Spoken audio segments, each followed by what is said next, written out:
In my last video, I mentioned that I am about due for a haircut. I have some pieces that are just kind of misbehaving and making me very upset. Now, that being said, I am not personally really the type to go to a salon. Starting off is just kind of pricey. Not only that, but it's hard to trust another person with your hair. So I'm going to DIY it. That being said, this isn't a video about me cutting my hair. That's going to come next week.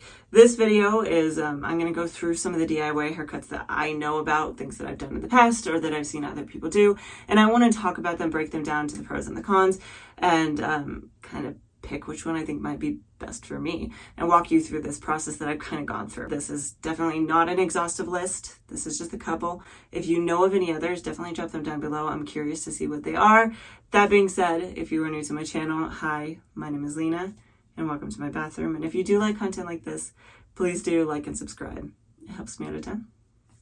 I'm going to start off by talking about the unicorn cut. This is one that I've done several times before. In fact, I've actually even had my husband do this one before. I walked him through the process of it. The idea behind the unicorn cut is that you're going to weigh your hair down, gather it all right at the top of your head, not quite on your forehead, but just above it. And then you're going to pull it 90 degrees from your head, and then you trim off a certain amount. Now, if you've never done this before and you don't have any layers to your hair, you're going to have to take more off. And there are ways that I've talked about in previous videos to make sure you're not actually taking off that much length. So definitely check that out if you are curious. So what is this particular cut going to do for you? The cut itself is meant to give you layers. It's a really easy, simple way to introduce layers into your hair where you've never had them before. It also has a very short to long appearance to it. So in the very front, you're going to have shorter pieces. In the back, they're going to be pretty long. It gives you a pretty sharp V shape if you're just looking at your hair from the back. You can go back in and add an extra step that's going to give it more of a U shape to it, but that is an extra step, so something to keep in mind. Some pros and cons of this particular haircut. The pros of this one is, again, it's super easy. Like I said, I walked my husband through the process and he did a very good job. It's just pretty easy to do. And other pros is it's pretty low risk way of introducing some sort of layering to your hair if you've never had it before. The cons of this particular one, the first being that it really can't be done on short hair unless you want a mullet. Now, if you want a mullet, that's definitely fine. You can definitely go ahead and do this, but there are some limitations in that sense. And then the other con, depending on your preferences, so especially because you're pulling all your hair to the front of your head, the pieces in the back, all of them are much longer, so you don't get much volume and roundness and fullness in the back of your head, which again, like I said, really just depends on your own personal preferences and what you prefer. So that being said, let's go ahead and get into the next one. The next one is the wolf cut.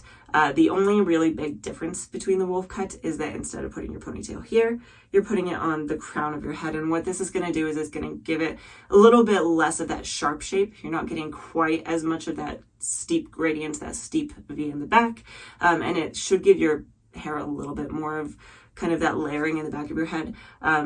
Though from my understanding, it's not like a huge difference. It's going to do a little bit, but not a ton.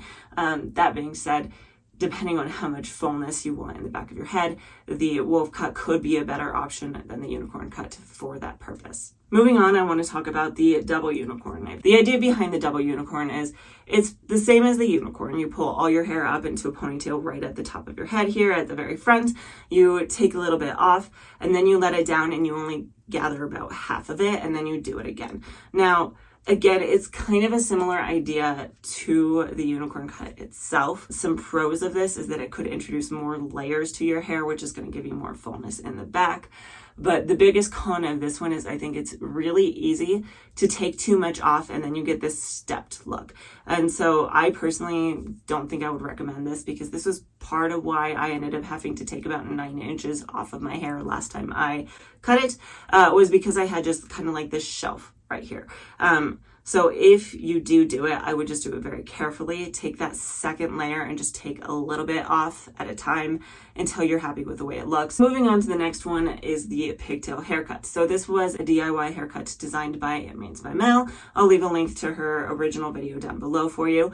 But the idea behind this haircut is that you put your hair in pigtails and then you pull it 90 degrees away from your head to trim it. Again, this is supposed to help introduce layers to your hair. But the nice thing about this as compared to like the the unicorn or the wolf cut is it's a little bit more customizable. So if you don't want a ton of layering, you can put them down lower on your head. If you want a little bit more layering, you put them a little higher on your head. If you want kind of this shorter in the front and longer in the back, you can put them further forward. If you want shorter in the back and longer in the front, you can put them pretty far back. It's a little bit more customizable, which is one of the big pros of it. Not only that, but another pro of this one is that it was kind of designed with people who have short hair in mind.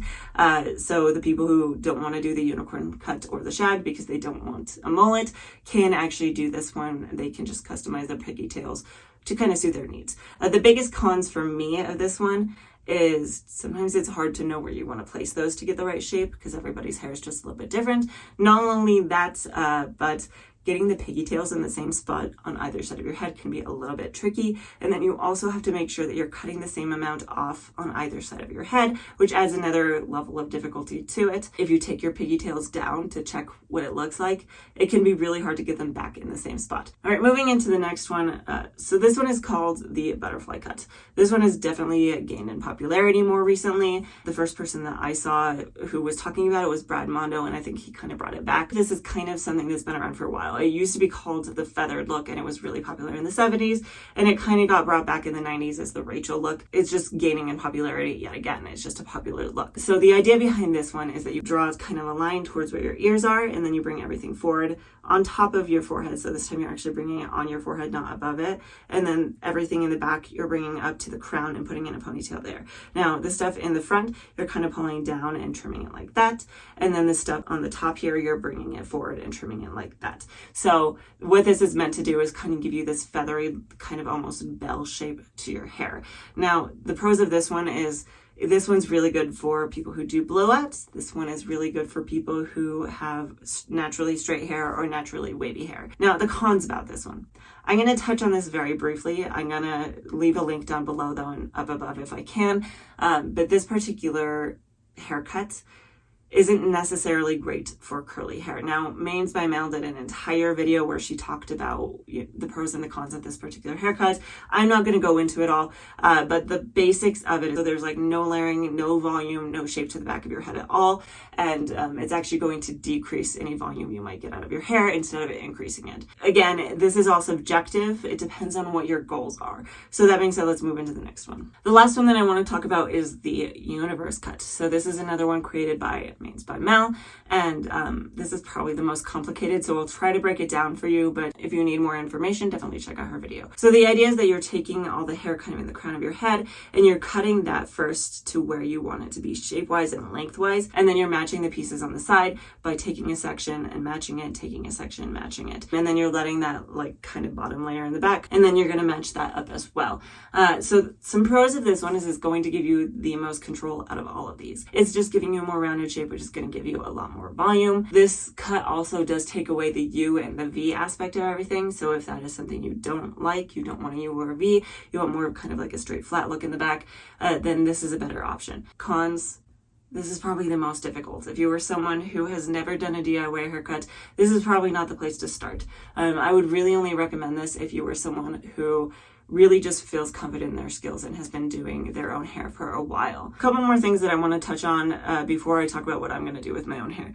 The first of which is if you have no layers to your hair, this may look very different. You're going to have to take several inches off to notice any difference. That's why I really do recommend is if you don't want to take any actual length off, what you do is you kind of just leave a piece out in the back and you kind of check that longest piece with all of these to really make sure that you're not taking too much. So like, for example, let's say the unicorn cut. You have your hair here, you pull your hair up and away, you take that piece from the back and line it up. By lining it up with that, you're just making sure that you're not actually taking any length off. And then the other thing that I want to talk about is the V shape versus the U shape.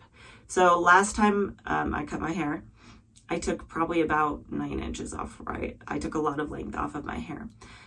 And I realized that I probably was a little bit dramatic with that. I think it did help give me an overall more cohesive shape, but I think I could have done it more slowly over time. And here's why. The big reason is that the time before that, I did a V shape to my hair. I didn't bother taking off the ends to do more of a U shape. And what that does, especially if you wear your hair like I do a lot, where you pull it kind of forward over your shoulders, it makes the ends down low look really sparse, and it makes them look a little raggedy. Now, if you wear your hair back, like over your back a lot more, a V shape is fine. But if you do wear your hair like this, I suggest a U shape. Now, the thing is that I had forgotten that I had done that. I had forgotten that I had done that V shape, and I really could have just taken a couple inches off and given it more of a U shape, and then slowly kind of brought it back up so I didn't have that step. Another thing I want to talk about is, so how do you know you need a haircut? Some good signs tend to be things like if you do have wavy curly hair, the curls don't really define as well as they used to. They don't clump as well as they used to. They're really just stretched out. It just doesn't behave like it should. And especially when you've thrown everything at it, you've done a hair reset like I've talked about in the past, and it still doesn't want to behave, it might just be time for a cut. Other signs are just looking at the ends of your hair and seeing it, those split ends, as well as kind of just feeling it. Sometimes the ends will kind of just feel crispy and crunchy, and it just tells you it's time. And then the other thing that I want to touch on really briefly is how often should you be cutting your hair? I know when I was a kid, I heard that you should religiously be cutting it every 6 to 8 weeks. I don't necessarily believe that anymore. How often you cut your hair really depends on your individual hair. We all have such different hair. Things to keep in mind are things like if your hair is damaged, or if you have put highlights or bleached it or dyed it or any way, or if you use heat tools on it, you straighten a lot, or you use a hot blow dryer. Even things like if you swim more often, you may have to trim it more often. Other things too, things like if your hair is really fine, and maybe even if it's a higher porosity, you may have to trim it more often as well. If your hair is healthier, or it's coarser, or it's lower porosity, you may not have to cut it quite as often. I tend to range anywhere between about 3 months to 6 months, to be honest. In the winter, I do feel like I have to trim it more often just because the air, the environment itself just naturally does more damage to my hair. It makes it drier, it makes it more likely that I'm gonna have to trim my ends. Whereas in kind of the summer months and the fall months, the environment overall is much healthier on my hair, so I don't feel like I have to trim it as often. All right, so talking about my intentions going forward. Originally, when I commented and said, hey, I really need to cut my hair, I had seen Mains by Mel post on Instagram that she would be posting another DIY haircut. And I was like, I don't know what it is yet, but I want to do it. And then I watched it and I was like, I don't think I have the skill for that. I don't think I could do that. It's a little bit more complicated. So then she recommended, hey, if this looks a little tricky for you, check out the universe cut. So I went back and I watched the video for the universe cut, and then I told myself I want to give this a try. And then she said, hey, I'm getting rid of this U shape and I'm going straight across on the bottom on this particular cut. And for me, that would mean taking off another couple inches. And I just took 8 to 9 inches off my hair, which would mean that I would have to take even more inches and more length. And I'm just not ready to do that yet. I'm not ready to take more length off. So that might be something that I will consider once my hair is a little bit longer. And the 1 or 2 inches doesn't seem like quite as much. So what are my plans? My plan is to try the pigtail cut again, but this time around what I want to do is I want to put it a little higher on my head. I think someone had actually commented on my last video suggesting they did that instead, and now that I think about it, I do agree with the reasoning. For me personally, I have kind of these looser textures up top. It's definitely not as tight as kind of these curls underneath. So this is more of an actual curl. This is a wave. What happened last time is I didn't take quite enough length and layers off. So I have kind of a slight bevel to this, quite a little bit of layering, but this kind of straight layer sits on top. And to me personally, it feels like it kind of covers up what I like best about my hair, the parts that I like the best. So by moving those pigtails up higher, I can make kind of more of that distance, longer layers to hopefully kind of show up this bottom layer a little bit more. I have higher density hair with kind of a medium texture, and so I can get away with doing it without having really sparse ends. But if you were someone who has the lower density or the finer texture, you may end up with sparse ends if you did something like that. So just things to keep in mind. I am definitely open to suggestions. I'm not 100% committed to this. I am 100% committed to doing it myself, so don't tell me to go find a hairdresser because it's just not going to happen. But if you have any other suggestions, I'm happy to hear them. So that being said, if you do like content like this, please do like and subscribe. It helps me out a ton. I really do try to post a brand new video every single Friday. I know I've kind of gotten out of the flow of it. My family's been kind of shuffling our routine a little bit, and it's kind of messed with when I used to film and edit and things like that. So I'm just trying to figure out when to start doing these again. But I do intend to get back into it and be more consistent. So that being said, if you do like content like this, please do like and subscribe. And hopefully I will see you next time.